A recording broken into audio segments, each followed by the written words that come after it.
When I was told I was going to have a mastectomy, my immediate response, feeling-wise, was denial, but that was just for a few seconds. And then it was abject fear. Fear of everything. Fear I was going to lose my husband, fear that I would die, fear that it was too far gone. I've never experienced fear like that before.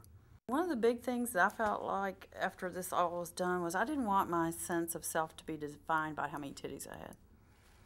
I didn't want to be a breast cancer survivor. I know that I am one, but I'm also a survivor of other things. Divorce, all sorts of weird things. Life. I do life. Breast cancer was a part of my life, and I don't want that to be my identification. So the fact that I have one breast is a source of humor to me now. And so I call myself Titty and a Half.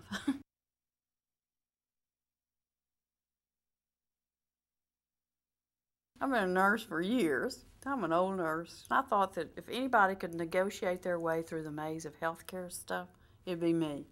I'd pick the best doctors. I'd know everything. And I didn't. I did not research it, and if I could tell people anything out there is to do not be impulsive like me. That's one of my character defects. I'm impulsive. I wanted that thing off of there. And they told me that. They said, oh, you can go on and go to London. And I was going, no way. I could never have any fun. What are you talking about? I'm dying. Because I had breast cancer. That meant I was dead in my mind. How can I go to London? I've got to chop that thing out, get that cancer out of there. And so impulsively, I went with the first surgeon I was referred to rather than interview surgeons.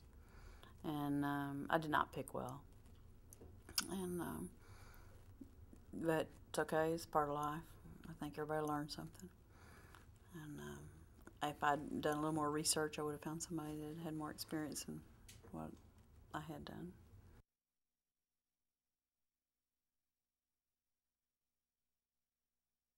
I knew myself well enough to know that any serious thing going on in my life, I need support. That's just who I am. And I'm willing to ask for it. It was hard when I was younger, when I thought I had to be all things to all people and keep the universe and the planes in the air and everything. I gave up and decided I needed some help. So the first thing I did after I left her office when I was diagnosed is I went to the phone and called the American Cancer Society and said, I'm going to have breast cancer surgery and I need to find a group. How do I do that? And they put me in touch with people at the hospital. And before I even had my surgery, I went to my first group meeting. And there were 5 of us that had cancer at the same time, breast cancer at the same time. They'd all just had theirs, and I was about to have mine next week. So we traveled together and stayed together, the 5 of us, for 5 years. We met every week for several years, then every other week, then once a month, and then we went off into the universe.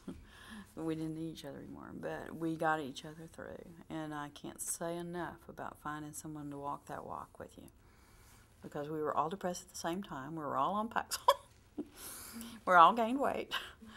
So we did it together, and it really lightened the load, really. My name is Rose Ireland, and I'm a breast cancer survivor.